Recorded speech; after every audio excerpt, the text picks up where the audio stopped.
Tim, should we tell the listeners how to join the Golf Week Amateur Tour? Yes, of course. We should probably do it now before we forget, though. I agree. It's simple. All you need to do is go to amateurgolftour.net, click the Join the Tour button, and pay your local tour's membership. Thanks, Chris. Membership for 2024 is open, so register today to join the oldest, largest, and best amateur tour in the country. And remember, this podcast can be found on all the major platforms. So make sure you like, download, and share it with all your friends and family. Chris, that's a great idea. Now, on to the show. Happy New Year, Chris. Happy New Year. How was your New Year's Eve? Oh, it was great. I watched football and went to bed. You know me, I'm not number one for staying up late, and I don't really go out with all the crowds anymore. So it was, while I was still up till midnight, it was more because of football than anything else. Right. I mean, I don't know how you all do it on the East Coast. I was watching the college football playoffs, and I think it ended 10 o'clock for us. But when that kicker missed that field goal to win the game, literally struck midnight in your area. So that was pretty iconic to have that happen. Worked out well. I mean, depending on what side of the field you're on, it worked out well for somebody, but timing-wise, it was... For me, it worked out well because I was going to go to bed. But yeah, I mean, it was a good time. You know, I enjoy being at home for the most part. Just trying to get ready for that 2023 season. I know everybody's excited for it. Yeah, we got less than 36 hours until it tees off. You ready? Me personally, I'm not ready, but I know everybody else who tees off this weekend is excited to get it going, and it's going to be fun. It's going to be a lot of fun. All right, before it tees off, we should probably talk to our first guest of the year, though. Yep, that would be your trivia question for 2023 at the end of the year. There you go. That's for sure. All right, let's go ahead and get started.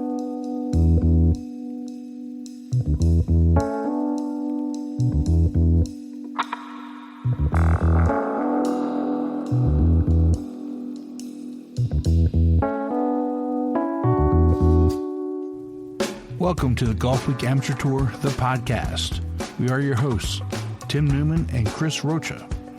As the oldest and largest amateur golf tour in the country, we put on individual stroke play golf tournaments that are handicapped by flights in 48 cities across the country. The Golf Week Amateur Tour, where amateurs play like pros.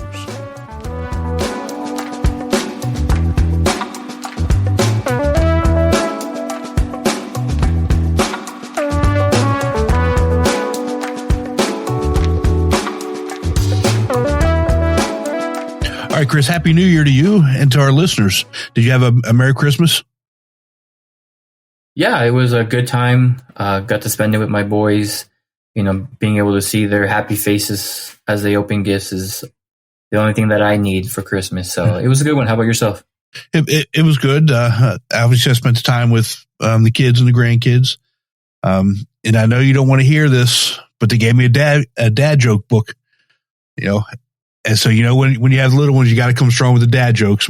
Maybe we'll keep them off the podcast, but, you know, in person, I'm always shooting dad jokes at people. Well, once you're done reading it, remember to save them all in your database. There you go. That's a good one. You're welcome. You can keep that one.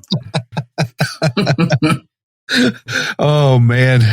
So, you know, the last episode, you know, we spoke with John Farrell, you know, the director of sports at Sea Pines. You know, we talked about some of the upcoming regionals. You know, we got a ton of feedback on a breakdown of some of the courses. And so if everybody hangs with us, you know, to the last segment, we'll be talking to Wes Forester, the director of golf at Reynolds, and he will give details of all 6 of the courses that they have there. And, you know, you and I did a pretty good job of talking about the courses we're playing, but he goes into a little bit more detail on those as well. Yeah, he does. Yeah, but since this is the only podcast that's dedicated to the Golf Week Amateur Tour, it's only fitting that we have a player as our first guest of 2023. I completely agree. I mean, we have over, 5,000, 6,000 players. Everyone's got a story to tell. So that's a great way to start this season. So, yeah.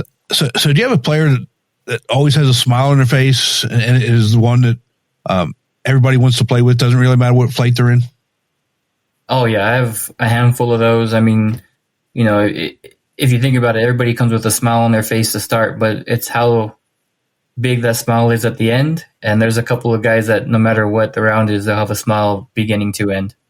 Yeah, this guy, everybody always comes off the course laughing. And like you said, it doesn't really matter what the score is, but everybody wants to play with him, and it really kind of elevates the player experience for everybody involved, because even if you come in after they have and you see some of the scores that they may have shot and not done well, and they see them having a good time, it changes those people's moods and attitudes as well.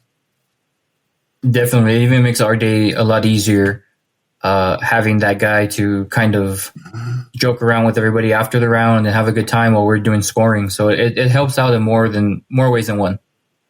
Yeah, and I'm not saying that our next guest shoots bad. He's a really good golfer, but so don't take that. We'll put that in the database as well. So our next guest, he started with the Indianapolis Tour in 2019, and he then spent the 21 and 22 seasons with me in Atlanta. Unfortunately, this year he's back in Indianapolis. So please welcome Chris Tillery, a flight player, Chris Tillery from Indianapolis. Unfortunately, back in Indianapolis. Well, you tell me, what's the weather up there now?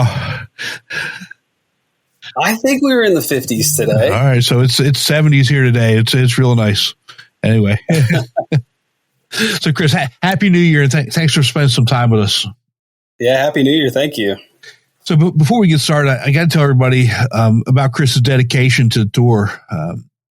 Before he recently moved back to Indy, he changed jobs. When he lived in Atlanta, he traveled for his job. And I don't mean he was out of town once or twice a month. He was out of town in a different city, sometimes two different cities every week. And he would get to play on great courses while he was working. I would check Facebook. Everybody knows the Where's Waldo? I would say, where in the world's Chris Tillery game? He would send me a text. He said, put me in the last day group. And there were times he'd get back to Atlanta in the morning, the morning of a tournament, and drive right to the course with no sleep to make a tournament, all with a smile on his face. And again, didn't really matter how he shot. He hung out, had a couple beers with his playing partners, and whether they did well or not, laugh and joke and having a good time. That's awesome. Yeah.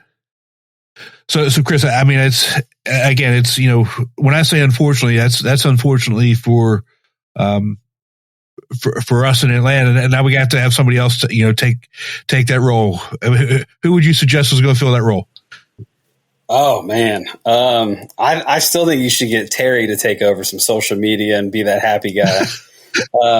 But even like you said, like as soon as you were bringing me in, I'm like, if I'm going to have somebody do an intro for me, I need to have Tim do that more often. And you always did that on all the first tees for me. See? You're like, the social media expert, Chris Tillery. And I'm sitting there trying to hit my first shot and not start laughing. But like you said, I mean, it's about just having fun. And I think one of our tournaments we had, I think it was at Bridge Mill.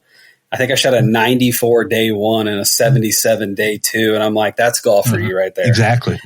But still had to smile and still had fun doing it. Yeah. I think that we did a combo event with Alabama that year. Yeah. Oh yeah. No, Tim can do that. I remember whistling straights. I wasn't expecting to get intro at T-Box 1, and he saved me for last to tee off and starts naming all these stats. I'm like, did you pull up the right Chris Rocha? Because I don't remember having these many stats, and pipe one right down the middle makes you feel good. So I understand what you're saying. Oh, yeah. He'll hype you up real good. Yeah, he will. I do what I can. But Chris, first off, great name. Really love it. But what's your favorite part of being a member of the Golf Week Amateur Tour? I mean, well, like Tim said, when I joined back in 2019, so I played baseball my entire life. I played baseball through high school, college. I came out of college and, had the usual 10-finger baseball grip, sliced it 40 yards right, 50 yards right, didn't know where it was going. And it was after college. I took my very first lesson, and about 2 weeks later, I hit my first hole in one. And I tell everybody it was after I hit that hole in one, I got addicted and I went broke because I needed all the equipment and all the lessons. And so, but college was over, and it was like, now what do I do? Do I just play with my friends? And I still wanted to find out what being competitive would be like. So first in Indiana, I was just playing on the Indiana golf tournaments here and there. And then I started hearing about the Golf Week Amateur Tour, and I was like, sure, I'll give it a try. And it was like midway through the season, I show up not knowing anybody. And by the end of the day, I had, 80 new friends that we were all talking. We all knew the same people. We all played the same places. So honestly, like the first thing I thought of was just how it was flighted. When I'm playing with friends, or especially just my dad, I recently got my dad into playing on Golf Week, and, he's in our C flight, and, for him, he went out and he bogeyed the first hole, and he goes, oh my gosh, I bogeyed the first hole. I'm already one over. And I'm like, it's okay. You're playing per flight. Like, if you're bogeying, it's okay. Other people are also doing it too. But it being just flighted and, being able to be competitive, and what helped me, because our tournament director in Indianapolis, and same with Tim, back in Atlanta, we played a lot of like really good, even private courses. And, I joined a club for 2 years, but I felt like I paid double all year because I was paying my dues for the club and I was paying my dues for the Golf Week Am Tour. And playing on Golf Week gives me that opportunity to play all over the state. All over the state, honestly, the United States, because one of the things that I really liked about Golf Week as well was you can travel and play all over.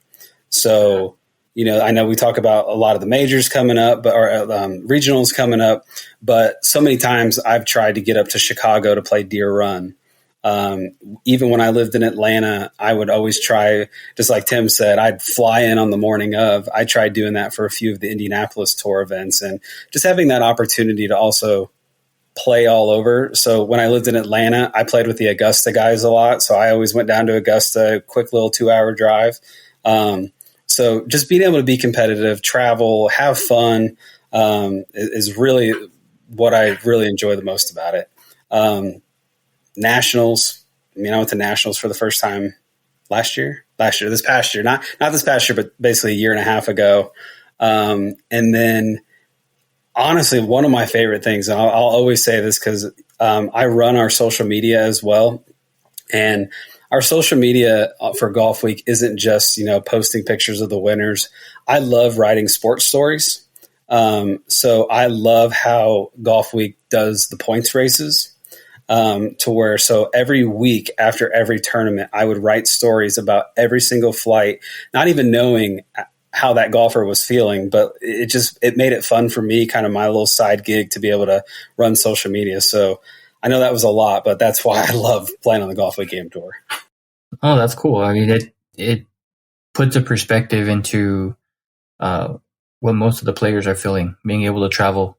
As a director, I get to go to Arizona a lot and play with them, and meeting a lot of people there that become lifelong friends that you probably would have never met without a group like this. So I completely understand where you're coming from, with me coming from player to then director now.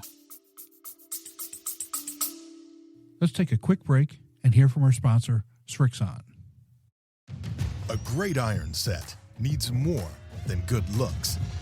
It's gotta be fast and gotta be pure. But good looks never hurt either. The all-new ZX Mark II irons from Srixon. Well, and then when you get to see those guys in the future, when you see them, when you run into everybody at Nationals, it went. So I went to Nationals when I was on the Atlanta tour, and it was the very first lunch after the very first round. You got thousands of golfers walking around, and I ran into the Indianapolis crew, and it was like a homecoming for me to see all of them again. And then now I'm counting down to when I'm back in Atlanta and I see my Atlanta crew at the same time. So getting back to social media, I saw you listed your goals for 2023 on Facebook the other day. So what courses are you looking forward to playing this year in Indianapolis? So yeah, being back in Indianapolis or even just Indiana, we have a few courses that I really am looking forward to. So we have the Sagamore, which is a Jack Nicklaus design in Noblesville, Indiana. And fun fact about the Sagamore is when Jack Nicklaus played it for the first time on opening day, he actually hit a hole-in-one. So I was like, of course, Jack hits a hole-in-one on his own course. I'm really looking forward to our 2-day major at Purdue. We have Pete Dye's camping course. And I've heard from many stories from people that have said camping was one of Pete Dye's favorite courses that he designed, just because every single hole is a different course, from super link style to a short hole, trying to carry over water. So at Purdue, we play the camping course and we play the Ackerman Allen course as well, which is kind of a tree line course, which I really enjoy tree line courses, especially living in Atlanta. I've learned very quickly in Atlanta, you have to keep it between the trees. And then at the end of the year, we have our Indianapolis. We're actually hosting the regional at French Lick. And I have never played French Lick. But I am really, really looking forward to that because I was supposed to play French Lick for my bachelor party and ended up not happening. Oh, man. Yeah, so Tim mentioned, you posted some goals on Facebook. I actually got to see them, and I may steal some of your ideas because it is great to have goals, especially in golf. We want to kind of improve, for at least the most part of us that are playing on tour. But one stuck out pretty well, which is one of your goals is to win 3 or more tournaments on the Golf Week Am Tour.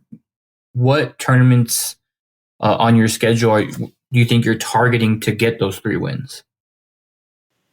So I know, and I love setting goals because I actually got this idea. So Justin Thomas is known for posting his goals every single year. And, even when I was in college playing baseball, what was the ultimate goal was to win the conference championship. And so looking at some of the courses, it's like, I've played all of these courses, but where do I have the most confidence? So we have one in Noblesville, Indiana. Again, it's called Purgatory. It's actually one of the longest courses in Indiana. If you play, like you have the tips and then you have the Purgatory tips that are like 7,800 yards. But it's just a really cool course. It kind of reminds you of, I don't want to say a Scotland feel, but it's, fairways, and then you have the tall heather that if you get into it, you're stuck. So I'm just looking forward to Purgatory because it's one of my favorite courses. Again, playing Purdue. And then our Players Championship, which is at the end of the year, is at Golf Club of Indiana. And that is a course that I kind of grew up playing kind of as I grew up. And, I'd go play with my cousin there. And it's a semi-private course, so you can go play it, but it gets very public. So when we play it towards the end of the year, Golf Club of Indiana, I mean, they do amazing at setting it up, tournament conditions, greens are lightning. So definitely just those 3 tournaments I'm really looking forward to. Again, you've got the strong list of goals. What are you doing in terms of preparation to meet these goals? Yeah. So as much as I can with obviously permission of the wife, I have a 5-month-old. And so my handicap's going up just a little bit because of my little guy. But I am actually, I'm a Golf Tech student. I've actually been going to Golf Tech for about 8 years now. So after I graduated college, I had that first lesson, and then I just wanted to get better. And honestly, it started with, I wanted to beat my friends. And then when I started seeing what I could do, and this is also when I was able to practice, I had Fridays off. I also coached high school at that time too. So I'd leave work, go practice with them. So I was pretty much playing every day. But especially right now, I really start strong in January. When the year gets started at Golf Tech, I usually get a few lessons with my coach out there and then a practice package. So I love being able to hit on the simulator. I can actually play courses. I'm one of those golfers that I like to tinker with things. So I'm big with numbers. Sometimes it drives people crazy. I'll hit a shot and they'll be like, great shot. And then I'll whisper and say, oh, that spun too much. And so to have that opportunity to go to Golf Tech, like right now, I go probably once a week just to hit for an hour. And then I really started up with my coach in about 2 weeks. And I kind of, over the years with him, I used to have lessons weekly. Now he's that coach to me to where I go play. And then if I start to struggle and I have one of those crazy rounds, I go to him, we fix it, we tweak it, and we go. And that's kind of the relationship that I have with him. So just when it comes to preparation, you have to practice. And I know you can tell so many golfers practice, but I see so many golfers, they have that natural ability and they don't practice. Then you see some of those golfers who they play, and they're just not getting any better because they're only playing in tournaments. So they shoot a bad round, they get upset. So even with guys who go to Golf Tech, I'm like, look, if you're going to do this, like invest in that time as best as you can. And so my coach knows we're getting ready. And, I got into a few bad habits when I lived in Atlanta. So we're definitely starting to work on that as well. Well, I just want to follow up on a couple of your goals with you. I think you need to increase your fairways and greens and regulations hit 50 and 45. You're too good of a golfer to have low numbers like that. Talk to me about that. So I actually got that. So I didn't set any goals when I was in Atlanta. So I got those when I actually redid my handicap here in Indiana, and my stats page popped back up, and I was like, oh yeah. And it was about, I ended off 1 year, like below 40% and really had to rely on on my short game chipping. And I tell people that I actually was just watching, it was a John Daly interview, and they were talking about how good of a putter Tiger Woods is. And that's because his dad made him putt first. So instead of, taking your kid out to the range and just hit, it was about putting first, then short game, then 25 yards, 50 yards and out. And when I started actually working on that, my numbers started going up. So that's exactly what I do. So even though I'm on a simulator right now, I'm not hitting driver. I probably won't hit a driver until February. And for me, it's about dialing in those irons, hitting those greens like I need to. And then, yes, Tim, I will increase that goal. Make sure you let me know when you post them for everybody to see. I will. Yeah, there's some awesome goals on here. You have place in top 10 at a regional event, the French Lick regional event. Obviously, the goal is to win that, which isn't a bad goal at all. But what do you think is going to get you in position to win that? And then follow up, are you planning on doing any other regionals as well this 2023 season? Yeah, I think the biggest thing for me is, honestly, the part of my game that I actually struggle with the most is my mental game.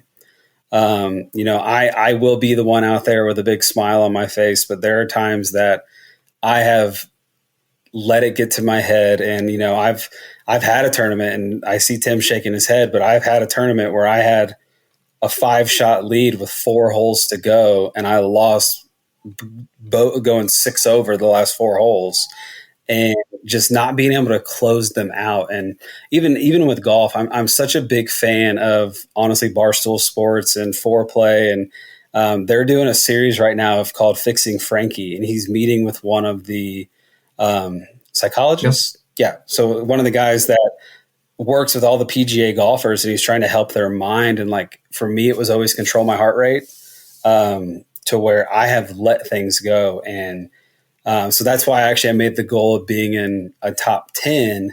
And, as long as, and I don't want to say I want to put that pressure on me, but as long as my game is there and I'm playing my game, I'll be up there towards the lead. And that's what I need. And that's what I just need to understand. And even friends that I've played with, a few years ago, we were playing at the new IU course, Indiana University, and a friend of mine, I was just going for pins, and he's like, "What are you doing?" Because I was in second place, so I was trying to get a little more birdies here and there.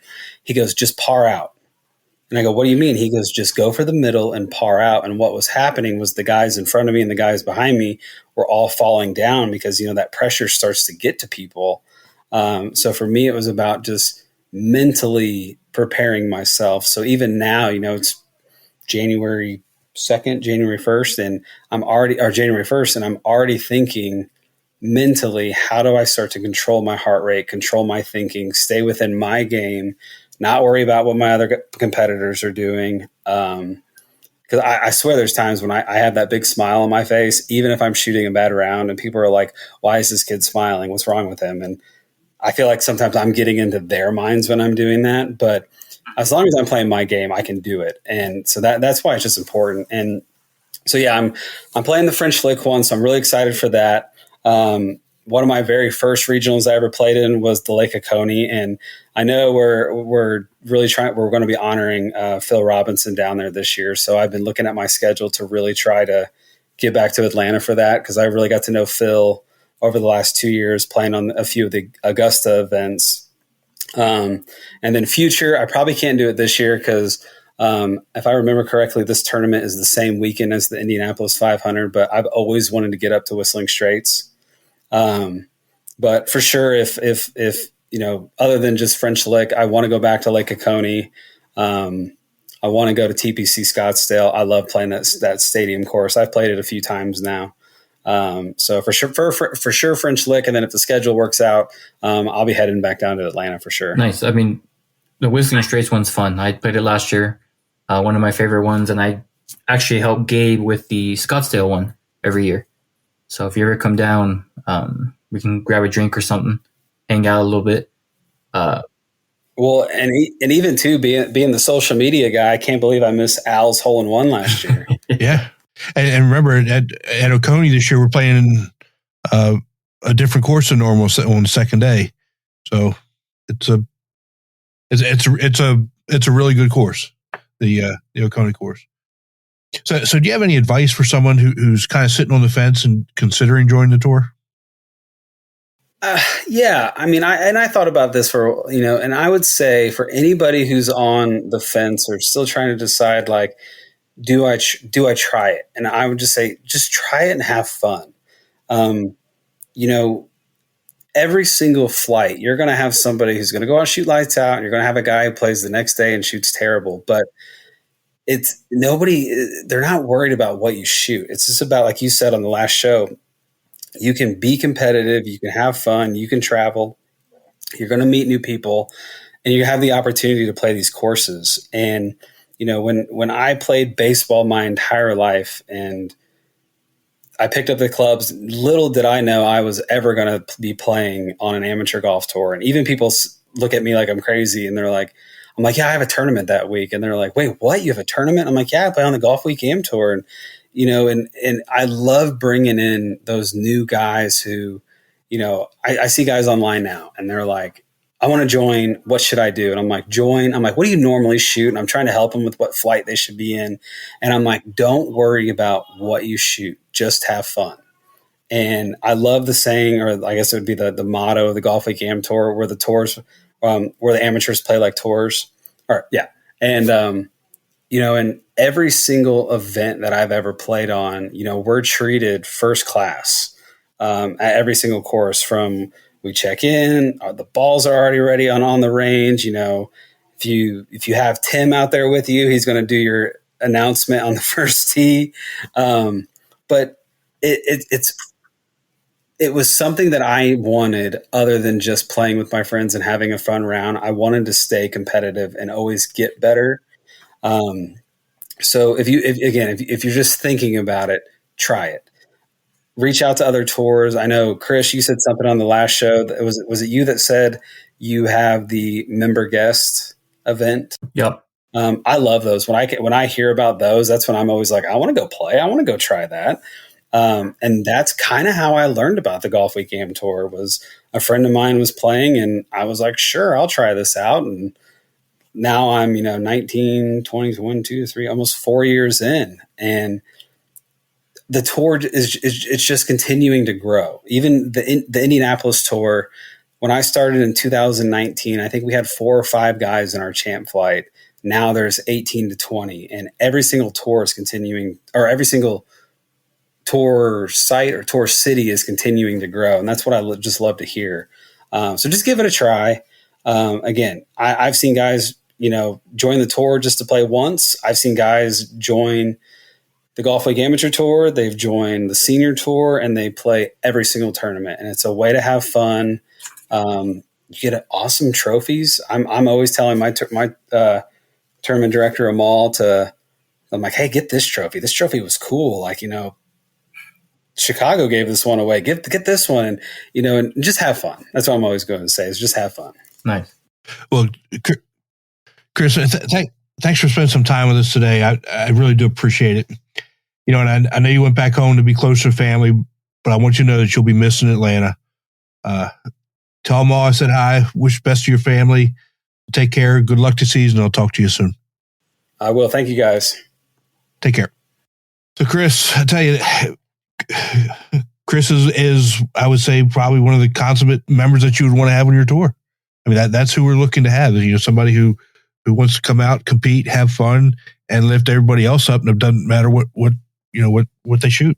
Yeah, you could definitely feel that vibe. Just talking to him, he mentioned if you're thinking of joining, come and have fun. Yeah, it is competitive golf, but I tell my guests every time, this may be your first round, but have fun. Meet the guys, get to know who you're going to be playing with all season long, and you'll have a good round when you don't expect it. Yeah, if we're not having fun, we're doing it wrong. And, life's too short to be, spending a lot of time and money to not have fun doing it. And that's definitely. It was a great conversation. Can't wait to get more players on this year. I know you and me have talked about some interesting examples and players we have on this tour. So it's gonna be a fun 2023 season. Yeah, what do you think about him posting his goals on Facebook? It inspired me to think of my goals for 2023. I'm definitely gonna figure out some things. With me starting in B flight now, I have to have goals. I can't just go out and play and expect to win, as I was in C flight. So it's going to be fun to have those goals, and it kind of gives you encouragement from your friends when they see it to kind of see how you're doing all year. Let's take a quick break and hear from our sponsor, Srixon. ZX Mark II drivers are for major players, major winners, major power. All new ZX Mark II drivers, only from Srixon.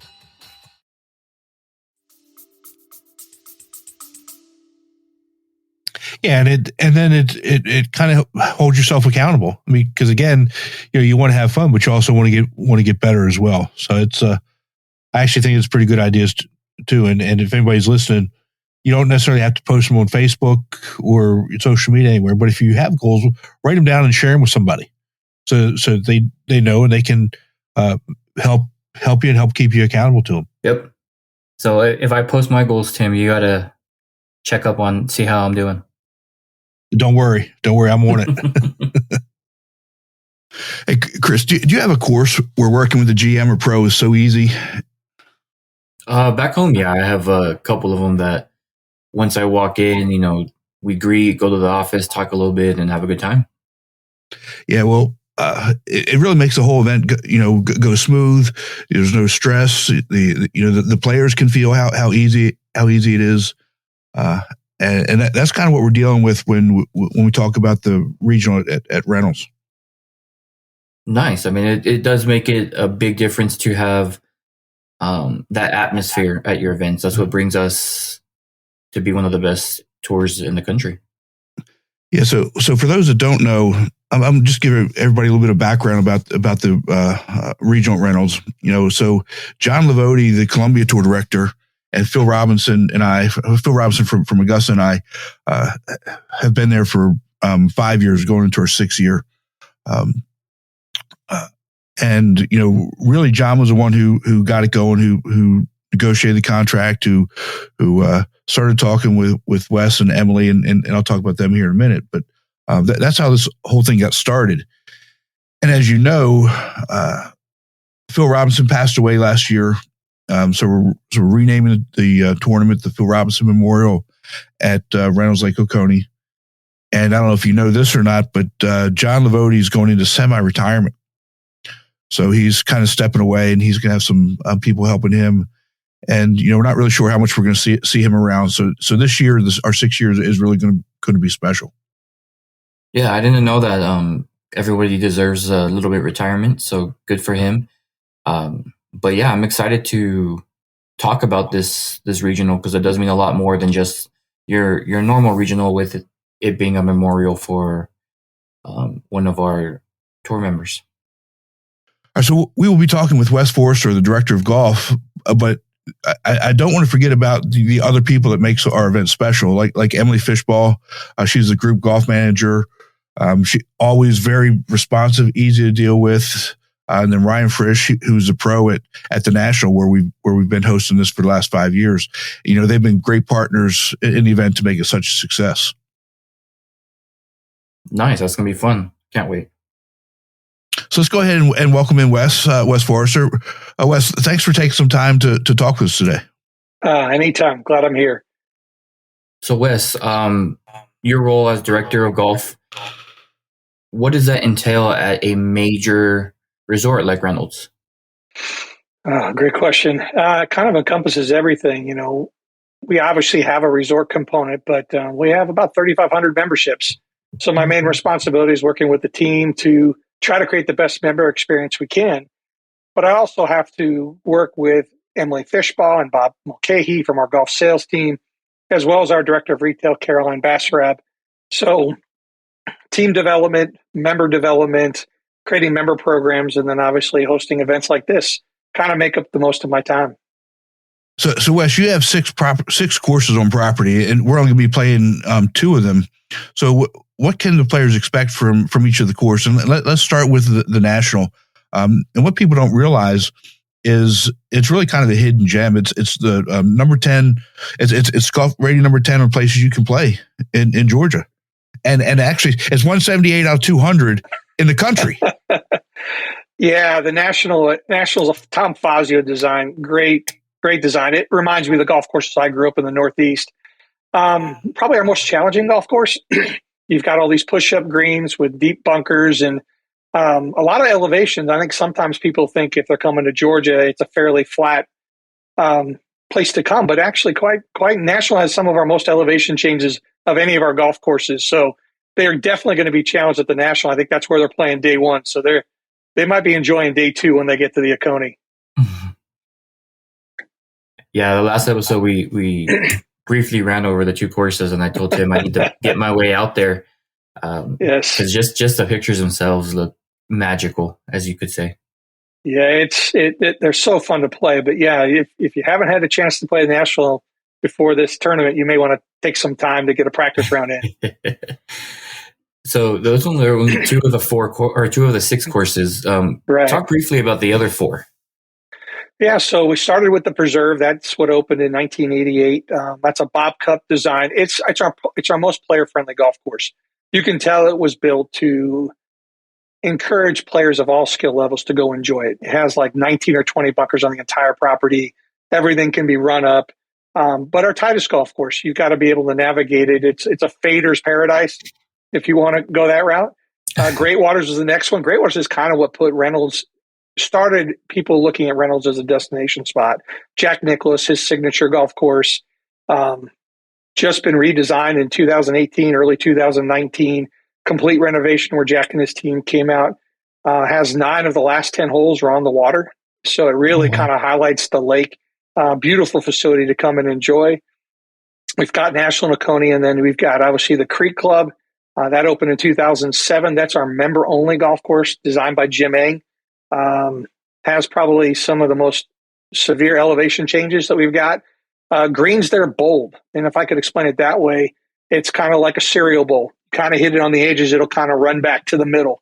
A lot of fun to play, a lot of hole-in-ones on that golf course, and our members kind of enjoy it. And I think Jim Eng wanted that way. He didn't want you to figure it out. He wanted you to go play it and then hopefully enjoy where those slopes are and how you can take advantage of them. And the last one is the Landing. The Landing was actually the first golf course on the lake. It was another property at one point, and Reynolds purchased it in 2005. It's hosted several state opens. Really just a nice golf course, easy to walk, just player-friendly all the way around. Okay, so let's go back and talk about the Oconee course, because that's the second one we're going to be playing. And and that's rated number 4 places you can play in Georgia, and Yeah.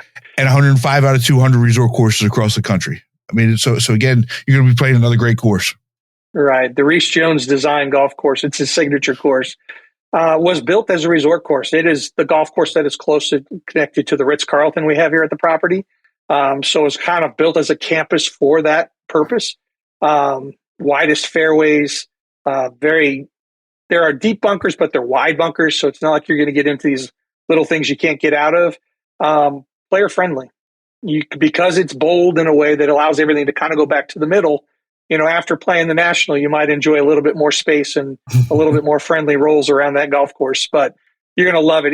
If people are coming to Reynolds, there are 2 golf courses they'll ask about, and the Oconee is one of the 2. Nice. Yeah. And I don't want to forget about these numbers because to me it's important. But you've got Great Water is number 2 place you can play in Georgia. Right. Oconee is number 4, National's number 10, Preserve's number 12, Land is number 13. So we're not talking. you're not just going to some resort and getting some average courses. These are some of the top courses in the state of Georgia and in the country. Yeah, we're really lucky. We've got 5 different designers that all created these unique experiences, and I think that's why we've seen our community continue to grow and why we host events like this. People just really enjoy being here. We're very golf centric, but we have a lot more than that. Yeah. So what are some of the other amenities of Reynolds that our players and their families should be taking advantage of? Well, obviously there's always the lake, but I know when they're coming to visit here in January, that might be something you might want to avoid or may want to participate in depending on the weather. We have the sporting grounds. That is our clay shooting, 20 stations. We also have rapid fire, archery, off-roading, as well as air guns. So there's a whole bunch of things you can do there, including fishing, if you wanted to partake in some of that. 23 miles of walking trails if you enjoy the outdoors and just love to get out there and enjoy some things. And really around the lake, between golf, the lake, and then some of our other amenities, you can really enjoy what's going on there. Yeah, it sounds like it could also be a family-friendly trip that the guys can take and bring their family out and they play golf while the family does other things. Yeah, we're starting to see a lot more of that. You might have families that come in where if there's golfers, they may play a day or 2, but then they also, I didn't mention tennis, we've got pickleball. They may schedule other things around for other days so that they can be here 5 to 7 days and not necessarily be only golf, but can be a lot of different things while they're visiting the property. Chris, there's that pickleball thing coming up again. We were just talking about how popular pickleball's been, and I've never heard of it until last year. So it's crazy how much it's grown. From last I'd heard, it's the fastest growing sport among clubs, and I know we recently opened up 8 courts, and who knows where that will go, but that may lead to more courts because people are gravitated to it very quickly. It's definitely a big sport. We now have a head pro of pickleball. So it's going. I mean, and Drew, who's our head pro, I mean, he is as energetic as they get. You need to be to play that sport, from what I've seen. We have a lot of fun. Yeah. So, I mean, you mentioned a lot that you can do around the resort. Anything else that might pique your mind? Maybe some secret spots on the course that just have that view that you'll never forget. Well, I mean, your final day is at Oconee, and the whole back 9 of Oconee is one that is the reason why they're one of the most asked for golf courses when people come to play, or from our membership and outside our membership. So as you get done, the last 3 holes, 16 has a creek that kind of expands right into the lake that you kind of have to navigate. 17, you're hitting right down. I mean, you look right down the lake the whole time. And then 18, depending on what tees you play, you'll have to cross the lake, and the whole left side and behind the green has lake front property. And number 9, they had Oconee as well. You got the lake, you got to negotiate on the whole right side. So when you play the Oconee, you're going to have a lot of lakefront property that you're just absolutely going to enjoy. And National, obviously National's got 3 9s. Depending on the 2 9s you play, you'll have a little bit of the same thing. You're going to experience the lake. Maybe bring some extra balls just in case. I do. Yeah, that doesn't sound fun. It sounds fun for a right-hander that can draw the ball, because that can get dangerous after a while. Yeah, the director of arenas, I keep saying I don't like water, and he loves it. So We have little fights once in a while. We'll see who gets on the boat or quicker, me, or if he goes to play golf. We'll see how that goes. Golfers don't enjoy water. That's just the way it's just ingrained into us over and over again. Oh, it's fun to look at, just not play with. Just keep it in the distance. I'm fine. Well, Wes, thank you for taking some time with us today, and really want to thank you and the rest of your team for the partnership for the last 5 or 6 years. It's been great, and I'm looking forward to continuing it for years to come. No, thank you for the invite. We look forward to seeing you here in a couple months. It's going to be great. Thanks, Wes. I appreciate it. All right. Take care. Have a great day. It was great to get Wes on. And last episode, I thought you and I did a good job of breaking down the 2 courses, but yeah, he really added something special, not only to the 2 courses we're playing, the national course and the Oconee course, but talked about the 4 other courses, and I can't encourage, players enough to not only sign up for the regional, but to just go check out the resort on their own as well. Yeah, he definitely opened my eyes to a resort I didn't even know was around. It's going to be a great regional on those 2 great courses. But definitely get there. If you are planning on going, go a couple days early or stay a couple days later and play, some of the other courses on that resort, because it sounds like one of those hidden gems, you could say, that nobody would know about unless you're in that area. So I definitely will have to make a trip out there. So when you talk about going and signing up for the regional, they've also given some really good practice round rates. I got some emails about that the other day. But so you could play a practice round rate on the Oconee course for $105, where normally that's a $250 course. You have to be signed up to be in the tournament, but $105, same rate. That's a steal. That's a steal. You could play the Great Waters course, normally, a $250 to $300 course for $235. So they've even given us, great rates on, some of the other courses. So if you look at the website, it's got all the practice round rate information, what you need to do, but just remember, players have to be signed up and registered and pay for the tournament to be able to get those rates. Yeah, and that makes what the Golf Week Amateur Tour is different from other places. Is we get these practice round rates for the members that are playing the events, and some other tours around, you might not get practice round rates. You might have to play what everybody else would pay just to do a practice round rate, and we take the time to negotiate these rates so that our members can have the opportunity to go and practice without having to worry about breaking the bank to get to do that.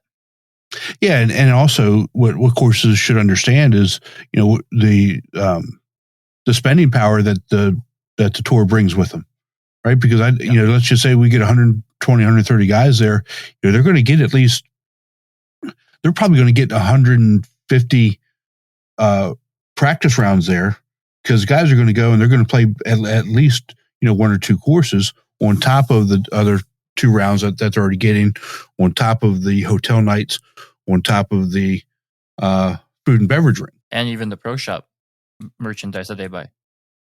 I know I get stuck in the pro shop longer than I should have at these courses, and my wallet cries at the end of trips. But you hit the nail on the head by saying they see the bigger picture on what we're able to bring along with our players. Yeah, and it's good when courses like Oconee, and like I said, dealing with Wes and the rest of his staff there for over the last 5 or 6 years has just been great. So I'm looking forward to that. We've got the icebreakers coming up in 3 days. I mean, we're ready to get started. The 2023 season starts in 3 days. It's hard to believe. Yeah, you have that one starting, and then the following weekend you have the Western Icebreaker as well in Vegas.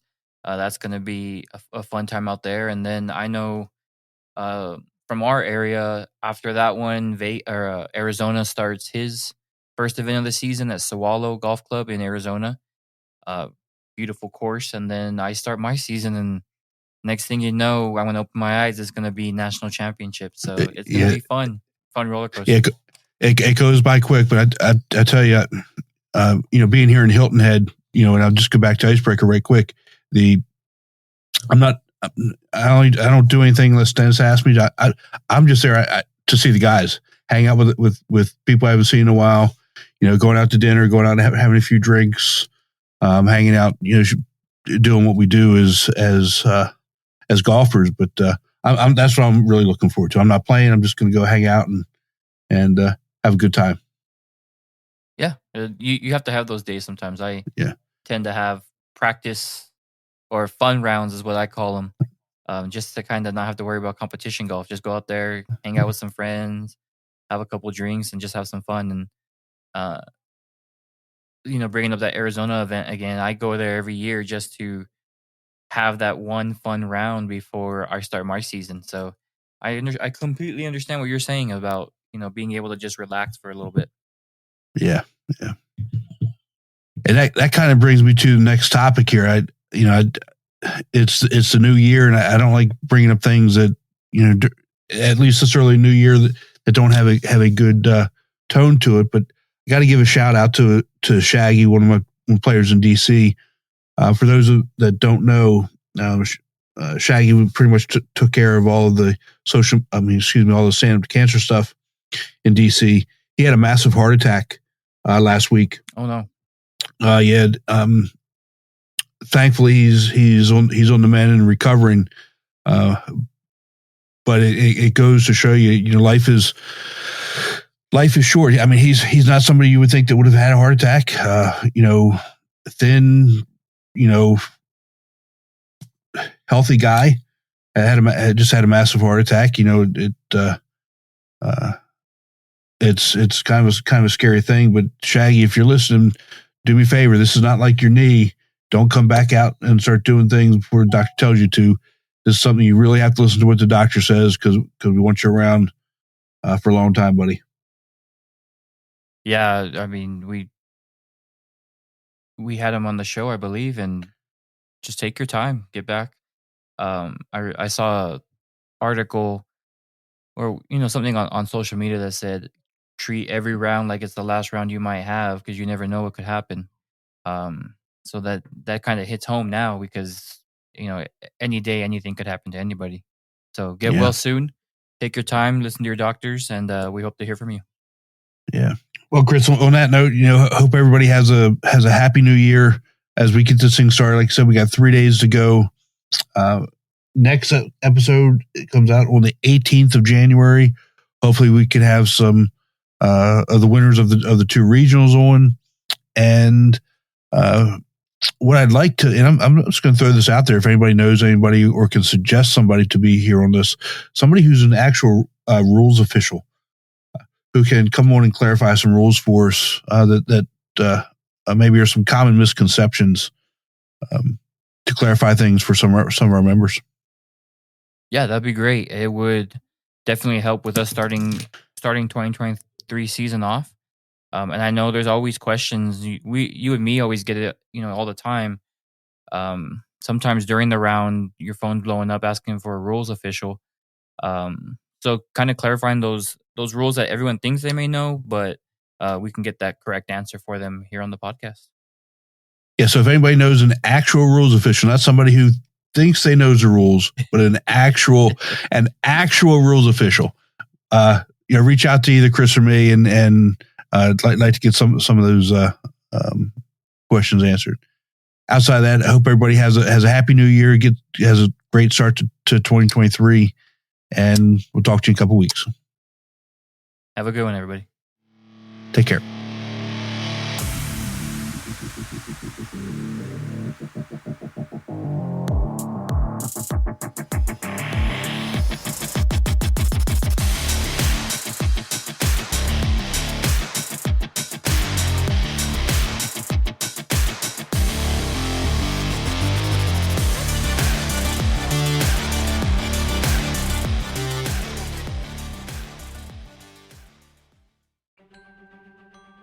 Chris, we didn't do it again.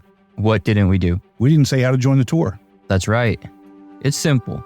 All you need to do is go to amateurgolftour.net, click the Join the Tour button, and pay your local tour's membership. Thanks, Chris. Membership for 2024 is open, so register today to join the oldest, largest, and best amateur tour in the country.